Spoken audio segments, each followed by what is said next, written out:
வேலும் மயிலும் சேவலும் துணை. அனைவருக்கும் அன்பான வணக்கம். நான் மாரீஸ்வரி. 48 நாள் வேல்மாறல் பூஜையில் இன்னைக்கு 32வது நாளுங்க. முருகப்பெருமானின் நல் ஆசியுடனும் உங்களுடைய பெரும் ஆதரவுடனும் 48 நாள் வேல்மாறல் பூஜையில் வெற்றிகரமாக 32வது நாளுக்கு அடி எடுத்து வச்சிட்டோங்க.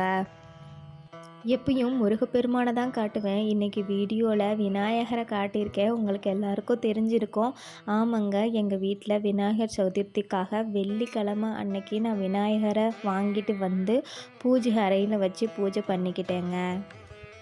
அவருக்கு ஏதாவது ஒரு கனி வைக்கணும் அப்படின்றதுக்காக வாழைப்பழமும் எலுமிச்சம்பழமும் வச்சுக்கிட்டேங்க. விநாயகர் வாங்கின இடத்துல பக்கத்தில் இருக்கார் பார்த்தீங்களா, அவருடைய தம்பி முருகனுடைய சிலை, பீங்கான் சிலைங்க.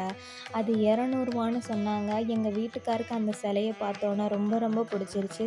அதனால அவர் சரி உன்னுடைய பூஜை அறையை இந்த முருகன் இன்னும் கொஞ்சம் அழகாக்கட்டும் அப்படின்னு சொல்லிட்டு இதை எனக்கு வாங்கி கொடுத்துட்டாருங்க. வெற்றிவேல் முருகனுக்கு எப்பயும் போல பாலாலையும் தயிராலையும் மஞ்சள் நீராலையும் அபிஷேகம் பண்ணி எடுத்துக்கிட்டேங்க. முருகனின் 6 படை வீடுகளில் 6வது வீடான பழமுதிர்ச்சோலை, அழகர் மலையில் இருக்கும் பழமுதிர்ச்சோலையை பற்றி இன்னைக்கு பார்க்கலாம் வாங்க. முருக பக்தர்களின் மனம் கவரும் வகையில் அமைந்த தலம் இது. பசுமையான சூழலில் மலை மீது அமைந்துள்ள இந்த ஆலயத்தில் வள்ளி தெய்வானையுடன் முருகப்பெருமான் அருள் புரிந்து வருகிறார். அழகர் கோவிலுக்கு சுமார் 4 கிலோமீட்டர் உயரத்தில் இக்கோவில் அமைந்துள்ளது.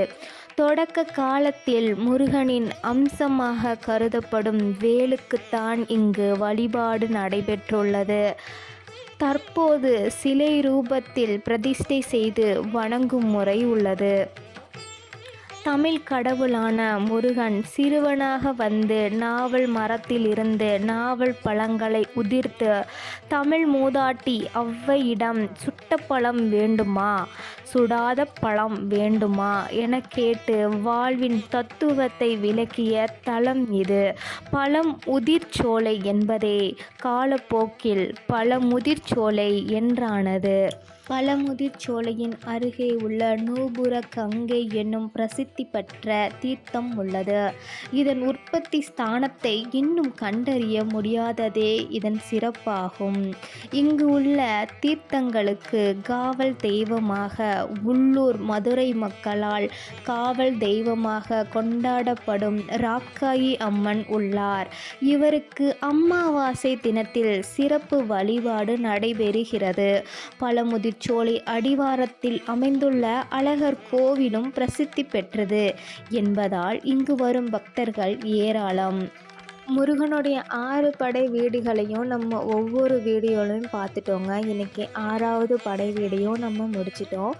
இனி வரக்கூடிய வீடியோக்களில் முருகனின் திருப்புகழை பற்றி பேசலாம், பாடலாம் அப்படின்னு நான் யோசித்து வச்சுருக்கேங்க. முருகனுக்கு எப்பயும் போல தீப தூப ஆராதனைகளை காட்டி மலர்களை தூவி அர்ச்சனை பண்ணிக்கிட்டேங்க. இது வரைக்கும் என்னுடைய வீடியோக்கு உங்களுடைய முழு ஆதரவை கொடுத்த அனைவருக்கும் ரொம்ப ரொம்ப நன்றி. மறக்காமல் என்னுடைய சேனலை சப்ஸ்கிரைப் பண்ணிக்கோங்க, லைக் பண்ணிக்கோங்க, கமெண்ட் செக்ஷனில் கமெண்ட் பண்ணிக்கோங்க, உங்கள் ஃப்ரெண்ட்ஸ் அண்ட் ஃபேமிலிக்கு ஷேர் பண்ணிக்கோங்க. நன்றி, வணக்கம். வெற்றிவேல் முருகனுக்கு அரோகரா.